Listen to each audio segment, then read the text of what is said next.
नमस्कार। आज जो कानूनी पहलू पे जो आपको जो बताना चाहते हैं, उसमें ये है कि अगर किसी व्यक्ति के खिलाफ किसी ने झूठी एफआईआर करा दी। देखिए, आपकी खबर का जो प्रयास है, वह ये है कि लोगों को लॉ के बारे में, लीगल जो प्रोसीडिंग्स है, उसके बारे में अवेयर किया जाए।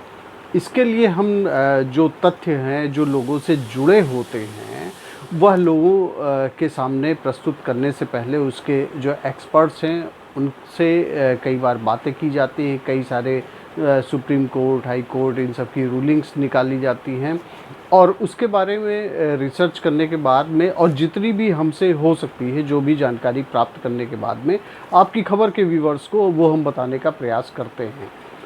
और मकसद केवल ये होता है कि लीगली आप अवेयर हो और किसी भी तरीके से कोई भी आपका शोषण ना कर सके। क्योंकि होता क्या है कि लीगल अवेयरनेस के बारे में ना जानने पे छोटी छोटी चीज़ों के लिए लोगों का अपना जो बहुमूल्य समय है, जो आप अपने लिए उपयोग कर सकते हैं, अपने परिवार के लिए उपयोग कर सकते हैं, समाज के लिए उपयोग कर सकते हैं, जो सही जगह पे जाना चाहिए था, वह कोर्ट कचहरी में चला जाता है। और सबसे बड़ी जो दुखद बात ये है कि जब आप रेमेडी लेने जाते हैं, तो वहाँ पहले से लोग तैयार बैठे रहते हैं। इवन कि आपका भी एक माइंडसेट हो जाता है कि अब तो ये काफ़ी लंबा खींचेगा, जबकि ऐसा नहीं है। लॉ में जो प्रोवाइडेड है, वो ये कहा गया है कि किसी भी तरीके से व्यक्ति को न्याय मिलना चाहिए। और न्याय मिलने की प्रक्रिया वो बहुत ही आसान तो नहीं कहेंगे, लेकिन ये है कि लोगों को अगर उसके बारे में जानकारी हो तो आपके लिए थोड़ा-सा सहज हो जाएगा वो। आज हम जो बात करेंगे उसमें ये बताएँगे, एक केस स्टडी जो सामने आया था, जैसे आपकी खबर के जो व्यूअर्स होते हैं, वो हमें कुछ ना कुछ जो है फ़ोन के ज़रिए, व्हाट्सएप के ज़रिए और फ़ेसबुक के ज़रिए, यूट्यूब के ज़रिए हमें कॉन्टैक्ट करते हैं और अपनी बातों को बताते हैं। तो हम उनकी बातों को, उनके नाम को सामने ना लाके, लेकिन उनके केस स्टडी को हम आपके सामने लाकर हम आपको कोशिश करेंगे कि आपको एक जानकारी दे सकें, जिसमें आज जो हम जानकारी देने जा रहे हैं उसमें ये बताया जा रहा है कि अगर किसी व्यक्ति भी, इसको बहुत ही सीधी सी बात समझने का प्रयास करिए, किसी भी व्यक्ति के खिलाफ अगर कोई एफआईआर लॉन्च होगी और आपको ये पूरा भरोसा है कि आपके विरुद्ध ये पूरी तरीके से गलत और केवल परेशान करने के उद्देश्य से ये कार्रवाई की गई है और किसी ने आपको परेशान करने के लिए, आपको दबाव में लेने के लिए ऐसा किया है, तो आप उससे बहुत ही, अगर कानूनी रूप से आप चलेंगे तो आपको राहत मिल सकती है। बात करेंगे हम आज उसकी कि अगर आपके खिलाफ विवेचना भी हो गई और पुलिस ने आपका पक्ष सही तरीके से नहीं सुना, जो कि प्रैक्टिकली कभी-कभी ऐसा होता, मोस्टली होता है, मैं इसको फ्रैंकली कहूँगा कि मोस्टली ये होता है कि आपकी बातों को, अगर आप अपनी बातों को इस तरीके से नहीं रख पाए, या दूसरा पहलू ये भी है कि पुलिस ने आपकी बातों को किसी भी प्रभाव में आकर नहीं सुना, क्योंकि पुलिस का भी एक माइंडसेट है, उनको ये लगता है वो जो चाहेंगे वो लिख देंगे, क्योंकि उनके खिलाफ बहुत, आपने बहुत ही रेयर केस में सुना होगा कि उनके खिलाफ कार्रवाई नहीं होती है। वो किसी के खिलाफ भी गलत तरीके से चार्जशीट फाइल कर देंगे, तब भी कार्रवाई नहीं होती। क्यों नहीं होती, इसके पीछे कभी आपने जानने का प्रयास किया है? केवल इस वजह से नहीं होती है कि जो एप्लीकेंट होता है, जो एक्यूज्ड होता है, जिसको गलत तरीके से मुकदमे में फंसा दिया गया, वह आवाज़ ही नहीं उठाता है। उसके पीछे कारण ये है कि उसको इतनी जानकारी नहीं होती है, और जिसको कंटेस्ट करना है वो उसको बचा के निकाल भी लाता है। ट्रायल में लोग छूट जाते हैं, लेकिन कितना समय बीत जाता है, 10-10 साल बीत जाते हैं। एक डेट लगेगी, उसके बाद दूसरी डेट लगेगी, महीनों महीनों ऐसे डेट लगती रहेगी, आप जो है अपना समय बर्बाद करते रहेंगे। और प्रैक्टिस कानून में तो ये है कि ठीक है, जाइए आप कहिए, और अगर आप सही हैं तो मुकदमा छूट जाएगा। लेकिन जिस दिन ये पब्लिक परसेप्शन जो है ये है कि जिस दिन मुकदमा किसी के खिलाफ कायम होता है, एक जनरल सा जो सोसाइटी में ये माना जाता है कि वो उसी दिन जो है उसको घोषित कर देते हैं कि ये आदमी गलत है। अब आपके पास क्या रेमेडी बनती है, ये तो आपके बारे में लोगों ने परसेप्शन बना लिया।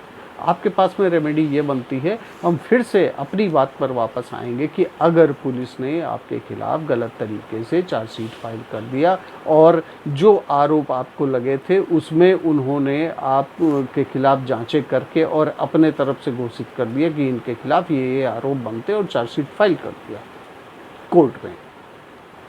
अब उसके बाद में आपके पास क्या रेमेडी बचती है? आप जाते हैं वहाँ पे और आपसे कहा जाता है कि आप बेल करा लीजिए।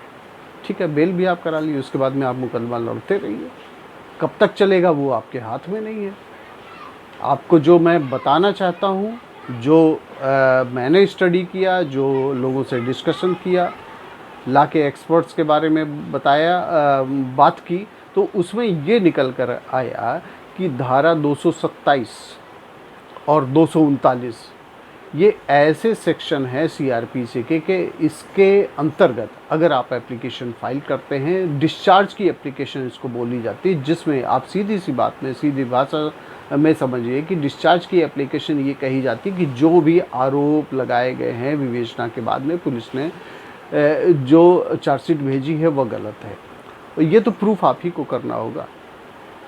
आपके खिलाफ जो चार्जेस लगे हैं, अगर आपको लगता है कि नहीं गलत लगाए गए हैं, आपके पास में साक्ष्य हैं जिसको आप कोर्ट के सामने प्रस्तुत कर सकते हैं, तो 227 आर्टिकल 227 सीआरपीसी और 239 ये 2 सेक्शन है, अलग अलग सेशन कोर्ट में अलग पड़ती है और क्या नाम है मजिस्ट्रेट के यहाँ दूसरी पड़ती है, 239 पड़ती है मजिस्ट्रेट के यहाँ, 227 पड़ती है सेशन कोर्ट में। जहाँ भी ये चल रहा होगा मामला, वहाँ पे एप्लीकेशन आपको डालनी होगी और बिंदुवार आपको बताना होगा जिसमें कि इसमें ये जो भी चार्जेस लगाए गए ये गलत हैं और आपको इनसे बरी किया जाए।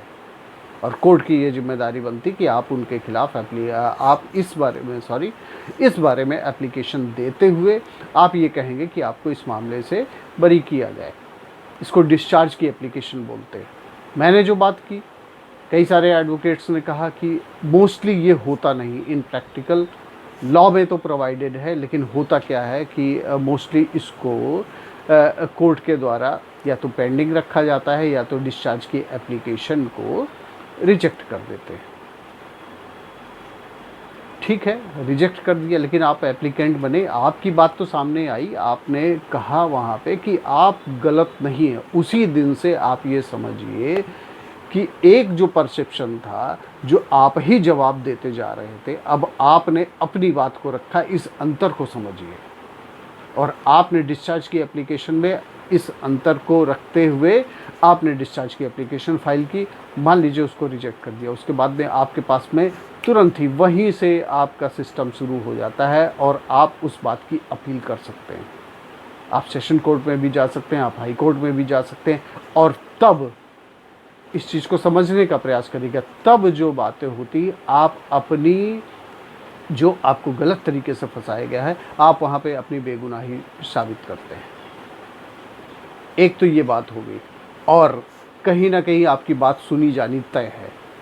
जो चीज़ कानून में प्रोवाइडेड है, ये सारे सिस्टम सीआरपीसी और आईपीसी से चलते हैं, मनमानी से नहीं चलते हैं। लेकिन ये तब चलेंगे जब आप अपनी बातों को रखेंगे, और नहीं तो आप अपनी क्या नाम है इसको डिस्चार्ज की एप्लीकेशन वो हुई, उसके बाद में फिर ट्रायल आप फेस करिए। ऐसे कब तक फेस करेंगे कोई पता नहीं, लेकिन अगर आपके पास में प्रूफ है तो आपको इस बात को अप्लाई करना चाहिए। और दूसरी चीज़ आपको करना क्या है, अगर आप बेगुनाह हैं, आपके पास में सारे के सारे प्रूफ हैं कि आपको गलत तरीके से फंसाया गया है, तो आप अपनी बातों को रखने के लिए जिसने भी गलत फंसाया है उसके खिलाफ आपने क्या किया, ये मोस्टली नहीं अप्लाई होता है, लोग नहीं करते और इसीलिए झेलते रहते हैं। और जो एक नेक्सस बना हुआ है, कुछ लोग समाज में ऐसे हैं जो दूसरे को केवल परेशान करना जानते हैं, और वो जानते हैं कि कोई भी शरीफ व्यक्ति इस बारे में समय नहीं दे सकता, क्योंकि उस सिस्टम से वो भागता है और कोर्ट कचहरी के चक्कर में नहीं पड़ना चाहता। लेकिन आप पढ़ तो तभी भी रहे ना जब आप अपनी बातों को रखने जा रहे हैं और जो आप कह रहे हैं कि नहीं हम गलत नहीं हैं। लेकिन जो पब्लिक का परसेप्शन था, जो समाज का परसेप्शन था, तो आप तो गलत चलते ही रहते हैं। कानून तो आपको जब तक कि दोषी नहीं ठहराएगा तब तक वो कानून का जो है नज़रिया होगा, लेकिन समाज का नज़रिया दूसरी तरीके से चलता है। इस बात के लिए जिसने भी आपको फंसाया है, आप उसके बिंदुवार जवाब तैयार करिए और उसको आरोपित करिए और उसके विरुद्ध एप्लीकेशन उसी कोर्ट में आप फाइल करिए। उस कोर्ट में फाइल करते हुए आप उसको आरोपी ठहराते हुए उसकी भी जांच कोर्ट या तो खुद ही मॉनिटर करेगा उसको, या तो पुलिस को इन्वेस्टिगेशन के लिए देगा, और वहीं से सारा सिनेरियो चेंज हो जाएगा। क्योंकि आप क्यों पिसते रहें, आप क्यों इस तरीके से ये होते रहें कि आपको जो है गलत ठहराया जा रहा है। वो भी तो जवाब दे जिसने गलत ठहराया है आपको, जिसने गलत तरीके से आपको आरोपित किया है। उसके विरुद्ध क्या हो रहा है? उसके विरुद्ध कुछ भी नहीं हो रहा है, वो तो केवल डेट लगवा रहा है और आप दौड़ रहे हैं। तो इस तरीके से आपको न्याय भी मिलेगा, दूसरा व्यक्ति पनिश भी होगा, दोनों चीज़ें होंगी। और ये जो 227 और 239 है, इसको आपको बहुत ही फोर्सली और बहुत ही बोल्डली उसको आपको फाइट करना है। जीत आपकी होगी अगर आप सही हैं। कानून के बारे में जानिए, पढ़िए, समझिए, लोगों से डिस्कशन करिए, खुद जागरूक बनिए। आपकी खबर की मुहिम यही है कि जागरूक बने लोग, जिससे उनको न्याय मिल सके, और साथ ही जो ये कोर्ट का और ये जो सिक्योरिटी का सिस्टम है, जो पुलिस का सिस्टम है, ये समाज के लिए सुरक्षा देने के लिए लोगों को हो, सही तरीके से उसको इम्प्लीमेंट किया जा सके, ना कि कुछ जो मुट्ठी भर लोग हैं जो गलत तरीके से सिस्टम को ऑपरेट करते हैं और कुछ गलत डिपार्टमेंट के लोगों को मिलाकर उस सिस्टम को गलत तरीके से ऑपरेट करके लोगों को परेशान करते, एक टूल के रूप में उसको इस्तेमाल करते, वो ना करने पाए। आपकी खबर में फिर हम दूसरे बिंदु के साथ में आपके पास में आएंगे। इस बीच में अगर आपको हमसे कोई जानकारी चाहिए या आप अपने चीज़ों को शेयर करना चाहते हैं कि आपके साथ में क्या हुआ, तो वह आप हमें बता सकते हैं। बहुत बहुत धन्यवाद।